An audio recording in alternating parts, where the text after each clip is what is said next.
Please be seated. Our first proclamation, the Word of God, is in Colossians chapter 2, beginning at verse 6 through verse 15. The reading.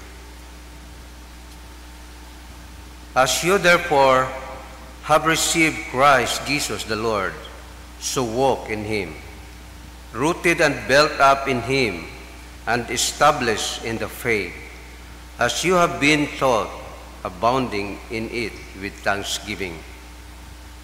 Beware lest anyone cheat you through philosophy and empty deceit, according to the tradition of men, according to the basic principles of the world, and not according to Christ. For in Him dwells all the fullness of the Godhead bodily, and you are complete in Him who is the head of all principality and power. In Him you were also circumcised with a circumcision made without hands, by putting off the body of the sins of the flesh by the circumcision of Christ, buried with Him in baptism, in which you also were raised with Him through faith in the working of God, who raised Him from the dead. And you, being dead in your trespasses and the uncircumcision of your flesh, He has made alive together with Him, having forgiven you all trespasses, having wiped out the handwriting of requirements that was against us, which was contrary to us, and He has taken it out of the way, having nailed it the cross, having disarmed principalities and powers. He made a public spectacle of them, triumphing over them in it. The word of the Lord. Please stand for our responsorial psalm.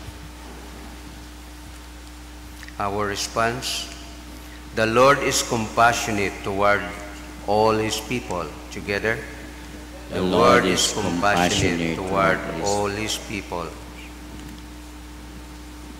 These words: I will extol you, my God, O King, and I will bless your name forever and ever.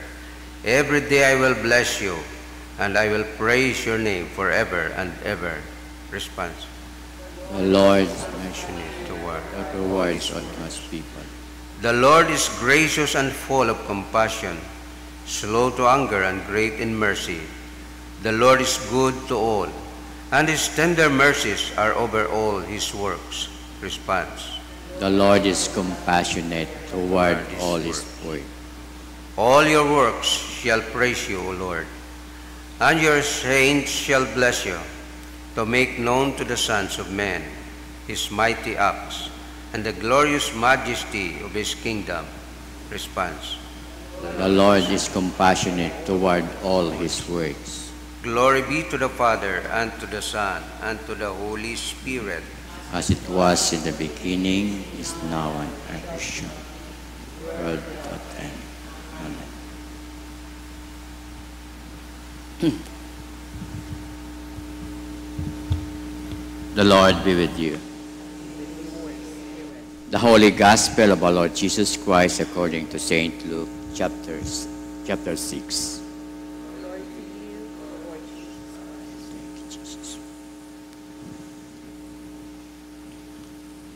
We're reading at Luke's Gospel, chapter 6, beginning from verse 12 to verse 19.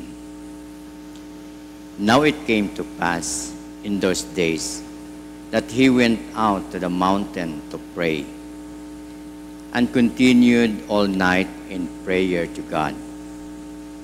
And when it was day, He called His disciples to Himself, and from them He chose 12, whom He also named apostles: Simon, whom He also named Peter, and Andrew his brother, James and John, Philip and Bartholomew, Matthew and Thomas, James the son of Alphaeus, and Simon called the Zealot, Judas the son of James, and Judas Iscariot, who also became a traitor. And he came down with them and stood on the level place with a crowd of his disciples, and a great multitude of people from all Judea and Jerusalem, and from the sea coast of Tyre and Sidon, who came to hear him and to be healed of their diseases, as well as those who were tormented with unclean spirit, and they were healed. And the whole multitude sought to touch him, for power went out from him and healed them all. The Gospel of the Lord. Please be seated. Good morning. May akon nga ni nga nakita nga movie about sa gera.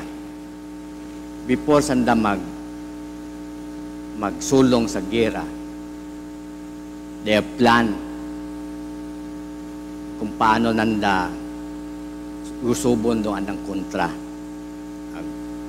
Di plan, nagpadaga sa na spy,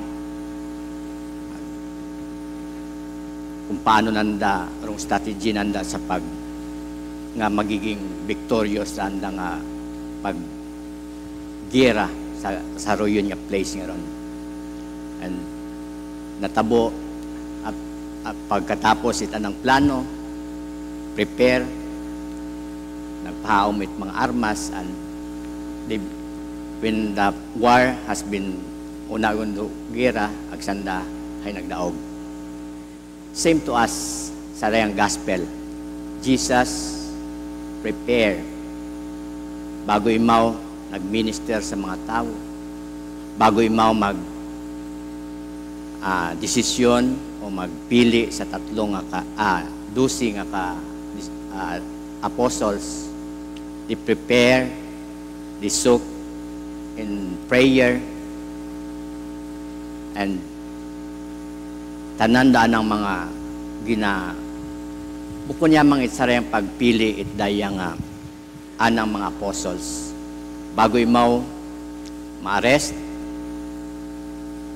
for crucifixion, nagpangamuyo man gihapon imaw. And di ka natin makita rong Jesus ang ginobra nga bago imaw going sa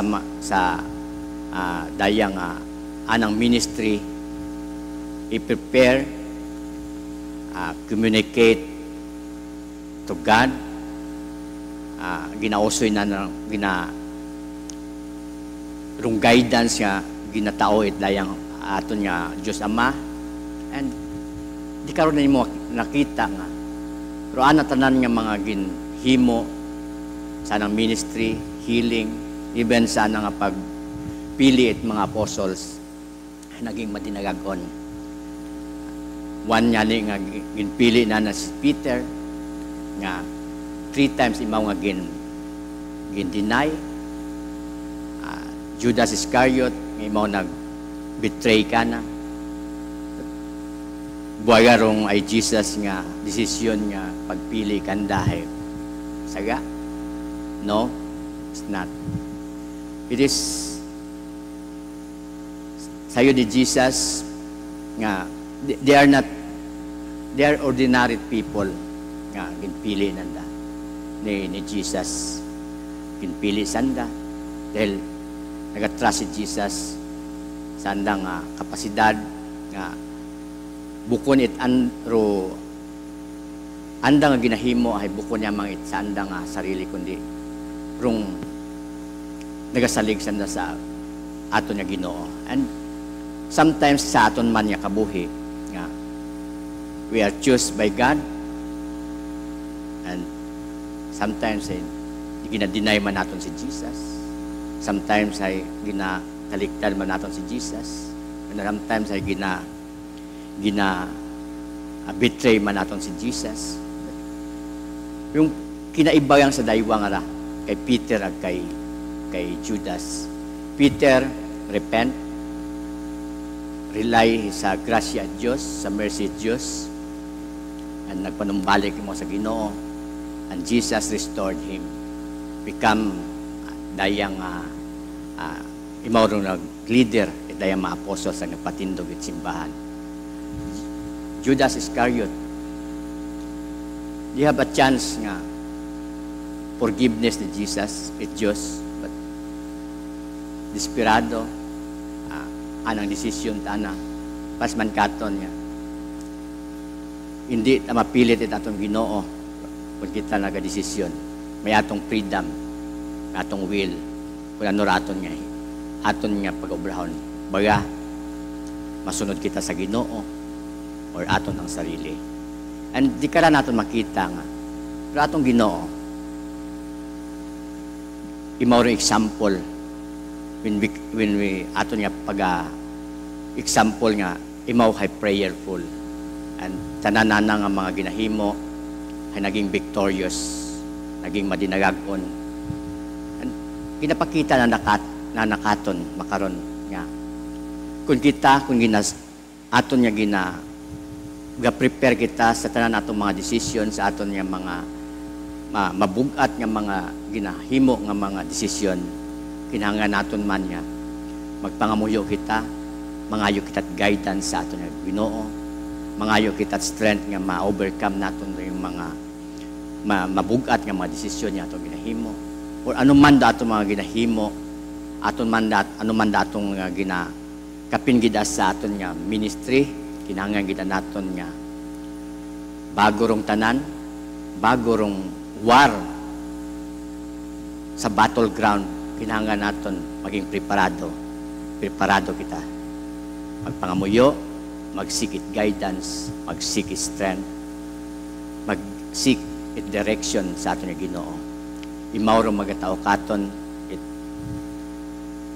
mga plano nga tanan ay magiging madinagagon daton ginahimo ang mga tikang kabigid sa atong mga desisyon sa aton nga kabuhi. Gani daya aton nga padumdum katon dong prayer nga bago rong tanan naton himuon, bago kita action, ibutang naton sa pangamuyo tanan aton nga mga hilimuon, dahil ratong Ginoo kita na ang imaw nakasayod kung paano agum siin agum paalin rung kadagagan naton mabaton.